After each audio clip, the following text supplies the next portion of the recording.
বিসমিল্লাহির রহমানির রহিম। আসসালামু আলাইকুম। হ্যালো গাইস, এত পরিমাণে বৃষ্টি আমি আর কখনো দেখি নাই। এত যে বৃষ্টি, মানে টানা কয়েকদিন ধরে বৃষ্টি, যা ঘর থেকে বের হওয়ানো যাচ্ছে না, সেটা বড় বিষয় না।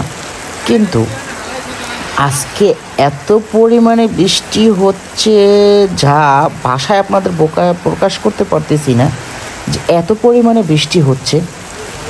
মানে কয়েক এক সেকেন্ডে মনে হয় কয়েক ফোঁটা বৃষ্টি পড়ে, আর এমন এমন ফোঁটা পড়ে যা আপনাদেরকে আমি বোঝাইতে পারবো না যে এত পরিমাণে বৃষ্টি হচ্ছে, যা বলার বাহিরে।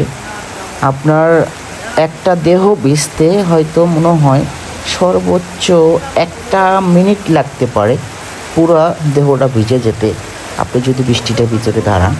এত পরিমাণে বৃষ্টি হচ্ছে, টানা বৃষ্টি, এমন বৃষ্টি আমি আর কখনো দেখিনি।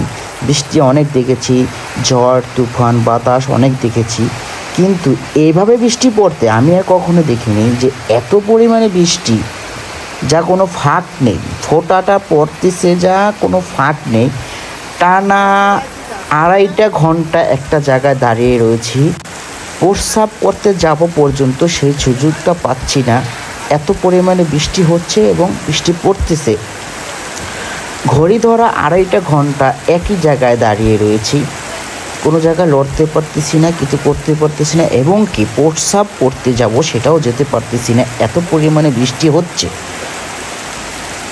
আমাদের এদিকে, আমাদের আমতলী কুয়াকাটা কলাপাড়ার দিকে এই পরিমাণ বৃষ্টি হচ্ছে। আমি এখন যেখানে দাঁড়িয়ে আছি সেটা হলে গিয়ে আমাদের মানিকজড়ি, আমতলী মানিকজড়িতে তালতলি যেতে যেই মোচড়টা মেন রাস্তা থেকে, সেই মানিকজড়ি দাঁড়িয়ে রয়েছি।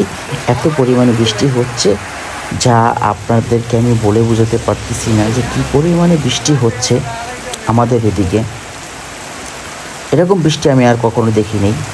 বৃষ্টি অনেক হয়েছে, ঝড় তুফান অনেক হয়েছে, কিন্তু এত ভয়ঙ্কর বৃষ্টি আমি কখনো দেখিনি, যে একটু থামিও নেই। ধন্যবাদ সবাইকে সময় নিয়ে ভিডিওটা দেখার জন্য। সবার জন্য শুভকামনা রইল।